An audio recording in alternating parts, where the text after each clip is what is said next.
महाराष्ट्रातील एका छोट्याशा गावात संदीप पाटील आपल्या कुटुंबासोबत राहत होता.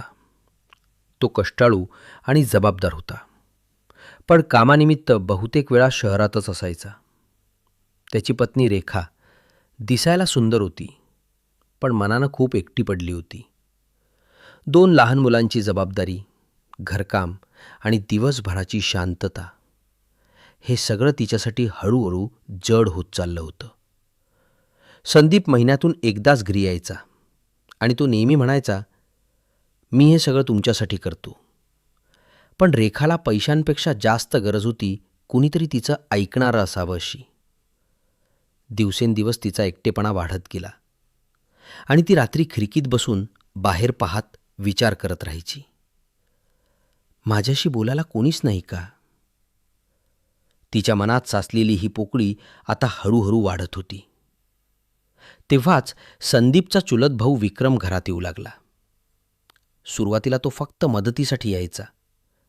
बाजारातून सामान आणणं, मुलांना शाळेत सोडणं, अशा छोट्या गोष्टी. पण त्या छोट्या गोष्टी रेखासाठी खूप मोठ्या होत्या. कारण पहिल्यांदाच कोणीतरी तिच्याशी थांबून बोलत होतं, तिचं ऐकत होतं. विक्रम तिची चौकशी करायचा, तिच्या भावना समजून घ्यायचा आणि हळूहळू रेखाला त्याची सवय लागली. त्या साध्या गप्पा आता तिच्या दिवसाचा एक महत्त्वाचा भाग बनल्या. वेळ जसा पुढे सरकत गेला तसं त्यांच्या नात्यातली जवळीक वाढत गेली. रेखाला आतून माहीत होतं की हे सगळं चुकीचं आहे, पण तिचं मन आता त्या भावनांमध्ये अडकत चाललं होतं. एक पावसाची रात्र आली. बाहेर जोरात पाऊस पडत होता. घरात शांतता होती. मुलं गाढ झोपलेली होती. त्या शांततेत न बोलताही खूप काही बदलायला सुरुवात झाली. आणि त्या रात्रीनंतर रेखाच्या आयुष्यातलं सगळं काही हळूहळू वेगळ्या दिशेनं वळू लागलं. त्या पावसाच्या रात्रीनंतर रेखाचं आयुष्य पूर्णपणे बदललं होतं.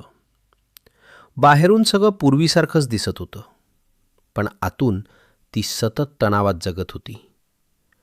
विक्रम काही दिवसांनी कामानिमित्त गाव सोडून गेला आणि रेखा पुन्हा एकटी पडली. पण यावेळी तिच्या मनात फक्त एकटेपणा नव्हता, तर एक गुपितही होतं. ती स्वतःशीच लढत होती.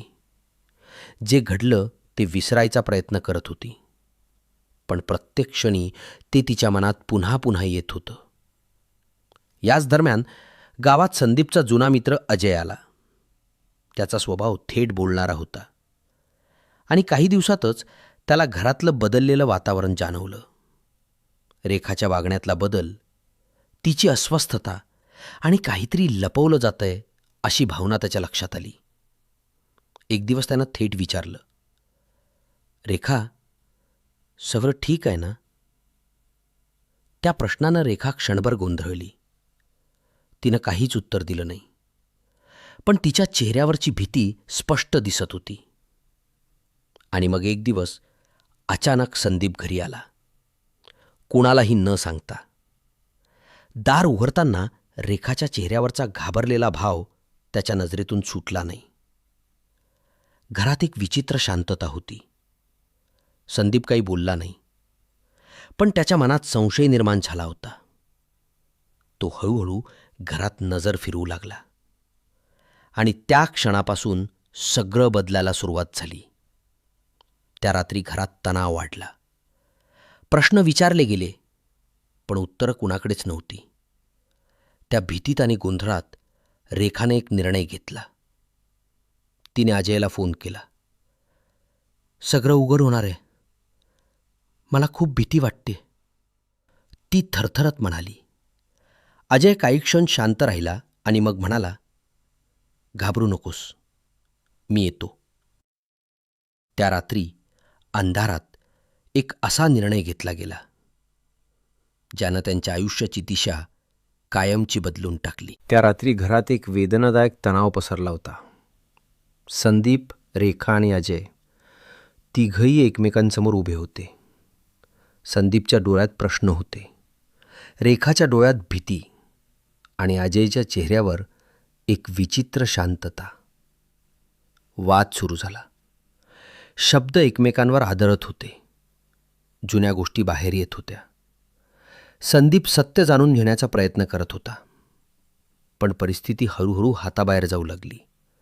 त्या गोंधळात, भावनांच्या भरात एक मोठी चूक झाली आणि एका क्षणात सगळं बदलून गेलं.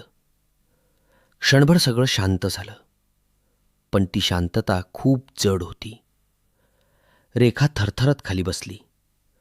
तिच्या डोळ्यांतून अश्रू थांबत नव्हते. आपण काय केलं? ती हळू आवाजात म्हणाली. अजय काही बोलला नाही, पण दोघांनाही समजलं होतं. आता मागे फिरण्याचा कोणताही मार्ग उरला नाही. घडलेली गोष्ट लपवण्याचा प्रयत्न झाला, पण सत्य जास्त काळ लपून राहत नाही. पुढच्या दिवशी संदीप बेपत्ता असल्याची बातमी गावभर पसरली. लोकांनी शोध सुरू केला, पण काही वेळातच तपासाची दिशा बदलली. पोलीस चौकशी सुरू झाली. पुरावे एकत्र येऊ लागले आणि हळूहळू सगळं स्पष्ट होत गेलं. तिसऱ्या दिवशी रेखा कोसळली. हो, माझ्याकडून मोठी चूक झाली, ती रडत म्हणाली. अजयनेही सगळं मान्य केलं. केस कोर्टात गेली. सगळे पुरावे समोर आले आणि शेवटी निर्णय झाला. दोघांनाही जन्मठेपेची शिक्षा सुनावण्यात आली. पण खरी शिक्षा फक्त कोर्टाने दिली नव्हती, त्यांच्या आयुष्यानेही त्यांना शिक्षा दिली होती. 2 लहान मुलांनी वडिलांना कायमचं गमावलं. एक घर कायमचं उद्ध्वस्त झालं. ही कथा आपल्याला एक गोष्ट शिकवते. एकटेपणा, गैरसमज आणि राग जर वेळेत समजून घेतले नाहीत, तर ते आयुष्य बदलणाऱ्या चुकीच्या निर्णयाकडे